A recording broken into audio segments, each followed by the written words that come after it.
Hello student, তোমাদের জন্য আবার একটা গুরুত্বপূর্ণ ভিডিও নিয়ে এলাম। আজকে আমি আলোচনা করব রাষ্ট্রবিজ্ঞান ক্লাস 11 অর্থাৎ একাদশ শ্রেণীর সম্পূর্ণ অধ্যায়ভিত্তিক সাজেশান যারা 2021 সালে পরীক্ষা দেবে তাদের জন্য। তাহলে চলো আলোচনাটা শুরু করার আগে আমি প্রথমে বলে দিই তোমাদের কত নম্বর ক্লাস 11-এর পরীক্ষা হয়। টোটাল পরীক্ষা হয় পলিটিক্যাল সায়েন্সে 100 নম্বর, তার মধ্যে থাকে তোমাদের 80 নম্বর রিটেন অর্থাৎ লিখিত পরীক্ষা, আর থাকে 20 নম্বর প্রজেক্ট। এবার এই 80 নম্বরটা ভালো করে খেয়াল রাখো। 80 নম্বরের মধ্যে থাকে আবার 24 নম্বরের থাকে তোমাদের এসএ কিউ, ঠিক আছে, অর্থাৎ 24 নম্বরের থাকে এমসিকিউ অর্থাৎ মাল্টিপল চয়েস কোশ্চেন, আর 16 নম্বরের থাকে তোমাদের এসএ কিউ অর্থাৎ শর্ট অ্যান্সার টাইপ কোশ্চেন, ঠিক আছে। আর থাকে 40 নম্বরের থাকে তোমাদের বড় কোশ্চেন, 5টা লিখতে হয়, আট আট আট করে এক একটা কোশ্চেনের মান থাকে। এই করে তোমাদের 80 নম্বরের রিটেন পরীক্ষা হয়। আর তোমাদের অধ্যায় থাকে কটা দেখো, 10টা অধ্যায় তোমাদের পড়তে হয়। প্রথম অধ্যায় থেকে কিরম কোশ্চেন আসে, প্রথম অধ্যায় থেকে থাকে একটা হয় 8 নম্বরের প্রশ্ন, নয় দুটো, চারটে এমসিকিউ, চারটে এসএকিউ, এরকমভাবে থাকবে। তারপরে দু নম্বর যেটা আছে, 2 নম্বর অধ্যায় থেকে, 2 নম্বর অধ্যায় থেকে কোনো মানে 2 নম্বর অধ্যায় থেকে কি আসে দেখো, 2 নম্বর অধ্যায় থেকে তোমাদের একটা বড় প্রশ্ন থাকে আর দুটো এসএকিউ অর্থাৎ শর্ট প্রশ্ন থাকে। 3 নম্বর অধ্যায় থেকে কি থাকে দেখো, 3 নম্বর অধ্যায় থেকে থাকে 4 নম্বরের এসএকিউ আর 4 নম্বরের এমসিকিউ, নয় তো বা 8 নম্বরের একটা বড় কোশ্চেন দিয়ে দিল, ঠিক আছে। 3 নম্বর বললাম ওটা, 4 নম্বর চ্যাপ্টারে ওরকম সেম জিনিস থাকে, 4টে এসএকিউ, 4টে এমসিকিউ, নয়তো বা একটা বড় কোশ্চেন 8-এর দিয়ে দিল। তারপরে যেটা আছে সিটিজেনশিপ অর্থাৎ 5 নম্বর চ্যাপ্টারটা, এখানে বড় কোশ্চেন থাকে একটা, নয়তো বা দুটো এসএকিউ, দুটো এমসিকিউ দিয়ে দিল। না, এখানে এসএকিউ আর এমসিকিউই থাকে, আর এই 6 নম্বর চ্যাপ্টারটাই থাকে 8 নম্বরের কোশ্চেন। একটু তোমরা স্ক্রিনশট করে নাও, সিলেবাসটা একটু খুব ভালো করে মনোযোগ দিয়ে দেখে নেবে। চলো আমরা মূল আলোচনায় যাচ্ছি। মূল আলোচনাটা দেখো, এখানে যেটা লিখে দিয়েছি দেখো, 1 নম্বর, 2 নম্বর, 3 নম্বর, 4 নম্বর, 6, 7, 8, এই যে 10টা চ্যাপ্টারের মধ্যে এই কটা চ্যাপ্টার থেকে তোমাদের বড় প্রশ্ন আসে, ঠিক আছে। তাহলে চলো প্রথম অধ্যায়ে যে প্রশ্নগুলো তোমাদের রেডি করতে হবে সেটা বলি।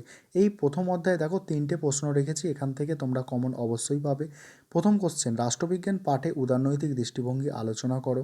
দ্বিতীয় কোশ্চেন, রাষ্ট্রবিজ্ঞানের সংজ্ঞা দাও আর রাষ্ট্রবিজ্ঞানের পরিধি সম্পর্কে আলোচনা করো। তারপরে কোশ্চেন, রাষ্ট্রবিজ্ঞানের রাষ্ট্রকেন্দ্রিক ও রাষ্ট্রনিরপেক্ষ সংজ্ঞাগুলো আলোচনা করো।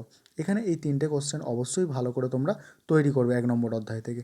এবার চলো দেখি 2 নম্বর অধ্যায় যেগুলো আছে। 2 নম্বর অধ্যায় থেকে যেগুলো করবে তোমরা, রাষ্ট্রের উৎপত্তি সম্পর্কে বিবর্তনবাদী তথ্যটি আলোচনা করো। আরেকটা হচ্ছে রাষ্ট্রের সংজ্ঞা দাও আর রাষ্ট্রের প্রধান বৈশিষ্ট্যগুলি আলোচনা করো। এই দুটো প্রশ্নের মধ্যে এই অধ্যায় থেকে একটা প্রশ্ন তোমাদের অবশ্যই পরীক্ষায় আসবে, ঠিক আছে। তারপরে দেখো পরের প্রশ্ন, এই চ্যাপ্টারের অর্থাৎ 2 নম্বর অধ্যায়, রাষ্ট্র ও সরকারের মধ্যে পার্থক্যগুলি আলোচনা করো। তারপরে কোশ্চেন দেখো, রাষ্ট্রের উৎপত্তি সম্পর্কে সামাজিক চুক্তির মতবাদ। তারপরে প্রশ্ন, রাষ্ট্রের উৎপত্তি সম্পর্কে বল প্রয়োগের মতবাদ। এই ছিল 2 নম্বর অধ্যায়ের। এবার দেখো আমরা 3 নম্বর অধ্যায়ে যেগুলো পড়তে হবে তোমাদের সেগুলো দেখো। জাতীয়তাবাদ কাকে বলে, এর পক্ষে যুক্তি দাও, এর পক্ষে বিপক্ষে যুক্তি দাও।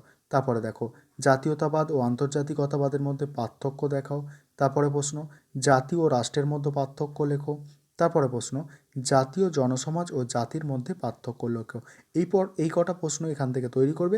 আরেকটা তোমাদের এক্সট্রা প্রশ্ন বলে দিচ্ছি, এখানে লিখে নেবে 5 নম্বর প্রশ্নটা, সেটা হচ্ছে জাতীয়তাবাদ অর্থাৎ নেশন সম্পর্কে রবীন্দ্রনাথের ধারণা, এটা একটু লিখে নেবে। তারপর দেখো 4 নম্বর অধ্যায় থেকে মানে আবার এ বি এরম করে ভাগ করা থাকে। দেখো 4 নম্বর অধ্যায়ের পার্ট এ থেকে যে প্রশ্নগুলো তোমাদের পড়বে, স্বাধীনতার সংজ্ঞা দাও, এর প্রকারভেদ আলোচনা করো। তারপরে দেখো, স্বাধীনতার রক্ষা কবচগুলি আলোচনা করো। তারপরে প্রশ্ন, আইনের উৎসগুলি সংক্ষেপে আলোচনা করো। তারপর দেখো, সাম্য ও ন্যায়ের মধ্যে সম্পর্ক লেখো। তারপরে আইনের সংজ্ঞা ও বৈশিষ্ট্যগুলি লেখো। পরে প্রশ্ন দেখো, পরের মানে এই 4 নম্বর অধ্যায়ের পার্ট বি অর্থাৎ দ্বিতীয় পার্ট থেকে, গণতন্ত্র ও একনায়কতন্ত্রের মধ্যে পার্থক্য আলোচনা করো। তারপরে কি বলছে দেখো, গণতন্ত্র কাকে বলে, সুবিধা অসুবিধাগুলি লেখো। তারপরে গণতন্ত্রের সাফল্যের শর্তগুলি লেখো। তারপরে কি বলছে দেখো, একনায়কতন্ত্রের দোষগুণ বিশ্লেষণ করো। এখান থেকে এই 4টে প্রশ্ন তোমাদের তৈরি করতে হবে, ঠিক আছে। তারপরে দেখো পরের অধ্যায়, অর্থাৎ 8 নম্বর অধ্যায় থেকে তোমাদের যেসব প্রশ্নগুলো তৈরি করতে হবে। প্রথম মোস্ট ইম্পর্টেন্ট প্রশ্ন, এই অধ্যায়ের সংবিধান কাকে বলে? ভারতের সংবিধানের প্রধান বৈশিষ্ট্যগুলি আলোচনা করো। এই বছর অর্থাৎ 2021 সালে এই প্রশ্নটা আসার খুব চান্স আছে, ঠিক আছে, খুবই চান্স বলতে পারো, এই প্রশ্নটা আসবেই। তারপর দেখো, সুপরিবর্তনীয় ও দুষ্পরিবর্তনীয় সংবিধানের মধ্যে পার্থক্য আলোচনা করো। তারপরে অলিখিত সংবিধান কাকে বলে? দোষগুণ আলোচনা করো। পরের প্রশ্ন দেখো, পরের প্রশ্ন আছে, ভারতে গণপরিষদের গঠন আলোচনা করো। ভারতকে কেন আধা যুক্তরাষ্ট্র বলা হয়? তারপরে প্রশ্ন, সংবিধান কাকে বলে আর সংবিধানের শ্রেণীবিভাগ করো। তারপরে দেখো, লিখিত অলিখিত সংবিধানের মধ্যে পার্থক্য আলোচনা করো। তারপরে প্রশ্ন, সুপরিবর্তনীয় সংবিধানের গুণাগুণ উল্লেখ করো। গুণাগুণ বলতে দোষগুলো আলোচনা করতে হবে। তারপরে 7 নম্বর অধ্যায় থেকে যেসব প্রশ্নগুলো তোমাদের তৈরি করতে হবে, দেখো এখানে যে প্রশ্নগুলো আছে, 1 নম্বর প্রশ্ন, ভারতের যুক্তরাষ্ট্রের প্রকৃতি আলোচনা করো। সব থেকে গুরুত্বপূর্ণ প্রশ্ন, মোস্ট ইম্পর্ট্যান্ট এই অধ্যায়ের মধ্যে। আর ভারত রাষ্ট্রপতি শাসিত সরকারের প্রকৃতি ব্যাখ্যা করো। এই দুটো প্রশ্নের মধ্যে তোমরা জেনে রাখো, একটা প্রশ্ন পরীক্ষায় অবশ্যই আসবে। তারপরে দেখো, সংসদীয় বা মন্ত্রিপরিষদ শাসিত সরকার কাকে বলে? এর বৈশিষ্ট্যগুলি লেখো। তারপরে দেখো, এককেন্দ্রিক ও যুক্তরাষ্ট্রীয় সরকার এর মধ্যে পার্থক্য। পরের প্রশ্ন আছে, দেখো সংসদীয় শাসন ব্যবস্থার দোষগুণ আলোচনা করো। তারপরে প্রশ্ন দেখো, 8 নম্বর অধ্যায় থেকে তোমাদের যেসব প্রশ্নগুলো রেডি করতে হবে, দেখো ভারতের সংবিধানের শিক্ষিত সাম্যের অধিকার আলোচনা করো। তারপরে প্রশ্ন, রাষ্ট্রের নির্দেশমূলক নীতির গুরুত্ব বা তাৎপর্য ব্যাখ্যা করো। তারপরে প্রশ্ন দেখো, ভারতের সংবিধানে উল্লেখিত মৌলিক কর্তব্যগুলি উল্লেখ করো। মৌলিক কর্তব্য, ঠিক আছে, এখানে এই প্রশ্ন দুটোর মধ্যে একটা প্রশ্ন তোমরা অবশ্যই কমন পাবে। তারপরে দেখো, ভারতের সংবিধানে উল্লেখিত শাসনতান্ত্রিক প্রতিবিধানের অধিকারের ওপর একটা টিকা, অর্থাৎ আর্টিকেল 32 অর্থাৎ 32 নম্বর ধারাটা এখানে লিখতে হবে। তারপর দেখো, অধিকার ও মানবাধিকারের মধ্যে পার্থক্য করো।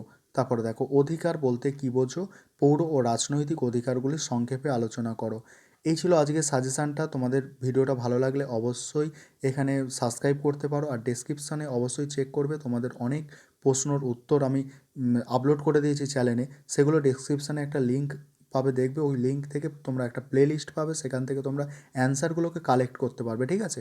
আজকের ভিডিওটা এই পর্যন্তই। বন্ধুবান্ধবদের সাথে অবশ্যই শেয়ার করো, যাতে আমি আরও ভিডিও বানাবার মোটিভেশন পাই। আজকের এই পর্যন্ত, ভিডিওটা দেখার জন্য অসংখ্য ধন্যবাদ।